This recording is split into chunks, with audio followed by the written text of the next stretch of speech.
Although we're a suburb of Philadelphia and we're right across the river from Trenton, violent crime is relatively unusual in Falls. That all changes one Saturday morning with a gruesome discovery at a fast food restaurant. On the morning of February 4th, 1984, the manager arrived to open the restaurant and upon entering discovered that someone was laying outside the kitchen area and obviously deceased. The manager recognizes the woman as the restaurant's night shift manager, 25-year-old Terry Brooks. He observed Terry Brooks laying on the floor in a pool of blood with a knife stuck in her neck. And he phoned the dispatcher and stayed on the phone until officers got there. I was told that they had a homicide at the Roy Rogers restaurant on Route 1, so I was there pretty quickly. Her body was positioned near the kitchen. There was a butcher knife sticking out of her neck. She had black and blue marks and bruises everywhere, and it looked like hand marks around her neck, like she had been strangled. It was thought that she was still alive until the bag was put over her head because of the moisture in it from her breath. She looked like she had blood under her fingernails and blood on her hand, and that was wrapped in an evidence bag secured. There was a rectangular kitchen prep area. That's where you can see both her shoes that were against the wall. To my mind, that was probably the first act of violence that took place, that she was literally pushed right out of her shoes, and that a struggle had taken place right there. Moving around the corner is where the body was found. It looked like her body had been dragged on the floor to where she laid. Terry had her winter coat on, and her bag was also on the floor, like she was getting ready to leave. Further examination of the scene reveals evidence of another crime. In the office, the safe was open. There was a register drawer on the desk. The coins were scattered all over the floor. It just appeared that whoever did it ransacked the safe. There was money taken. It had all the earmarkings of a robbery homicide. It was fairly easy for the restaurant to get a count of what was missing, and it was around $2,500. Looking for more clues, detectives speak to the manager who discovered Terry's body. When the manager of the restaurant arrived around 6 in the morning, he found the inner vestibule door locked. The door to the interior of the building was locked, but the drive-through window was partially open.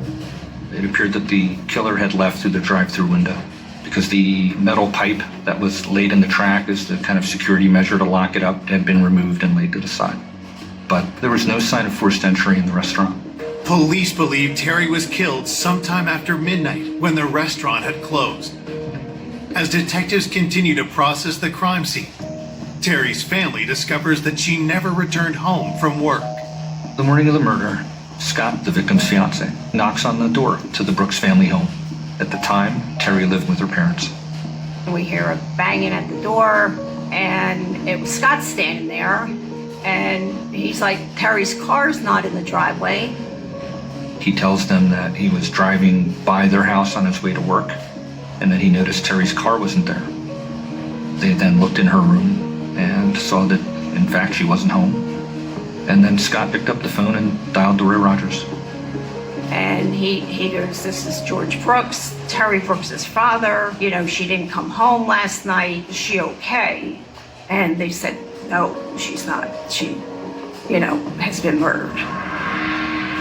I was kind of shocked they told him over the phone, but I just couldn't believe what was happening. Like, when am I going to wake up? It's a horrible thing. I was getting ready to go to work when my phone rang. I was getting a call from her stepmother to tell me so that I wouldn't see it on the news, and my heart just sunk. Terry Brooks grew up in Warminster, Pennsylvania, the oldest of 4 children. My mom and dad divorced. Terry was in 8th grade, and she kind of took over the mother role after that happened. Out of all of us, she was probably the most ambitious. We always thought, Terry would have her own business one day, and she'd just light the world on fire. Terry took jobs in the restaurant industry and earned a reputation as a hard worker. I worked with Terry at an Italian restaurant, In the beginning, she was a server. I tended bar. She became management after working there for a while. She really, really took pride in her work and how she dealt with people. Soon after her promotion, she began a year-long romance with her coworker, Scott Keith. She met Scott at the restaurant. He was the head chef. They had a good time together. Terry just came home one day with a ring on her finger, and we were all like, oh my God. While Terry planned her dream wedding for the upcoming summer, her career also started to take off. It was her dream to move forward to bigger things in the hotel business.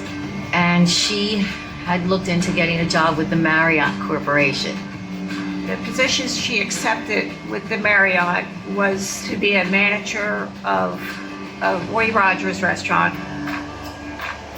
I first met Terry when I started working at Roy Rogers. She was my boss. She was always happy.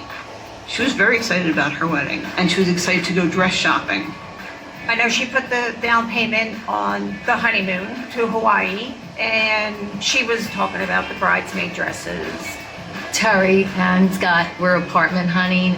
There was a lot to do. It was at a time when all new things were happening in her life. Now, detectives must determine who could have killed this ambitious young woman just a few months before her wedding. They asked the family about Terry's movements in the hours leading up to her murder. Mr. and Mrs. Brooks last saw Terry the day before, Friday, February 3rd, 1984, when she left for work. Usually, her fiance Scott would make sure that he went and closed with her every night, and her father was glad that Scott would go and close with her and be there to keep her safe. Scott was worried about Terry's security at the restaurant. He would go and sit with her while she finished everything up.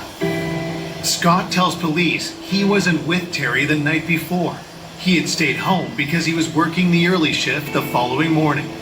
Neither Scott nor Terry's parents are able to provide police with any leads. The family was really cooperative with the investigation, and we just nothing that they could volunteer or give us that would indicate that they knew anything about the case. It was completely out of the blue. There was no reason for them to feel that she was in any danger or in any jeopardy. I couldn't think of anybody who really disliked Terry, and I can't imagine anybody would dislike her that much to kill her. Investigators turn their attention to Terry's coworkers. It looked like it could possibly be a robbery, but the deeper we looked into to see how brutally she was murdered, it had to be more than just a robbery. Detectives want to know how Terry was thought of by her colleagues. Terry was a young woman who was very staunch about the procedures, and she enforced them strictly. She was a by-the-book person, and as long as you did your work the way you were supposed to, there were no problems. When police ask if Terry's management style made her any enemies, one name keeps coming up. Steve Daly was an employee that didn't adhere to the procedures. He was a little hot-headed. Steve scared me, to be honest. He was very rough, quick to anger. I was uncomfortable around him. Detectives learn that just weeks before the murder, the tension between Terry and Steve hit a breaking point. He ended up getting fired, and he wasn't too happy about it. You've got this former employee who had a clear animus towards the victim and is fired by the victim. And add to that here's an employee who knows how the restaurant operates, who knows the security procedures,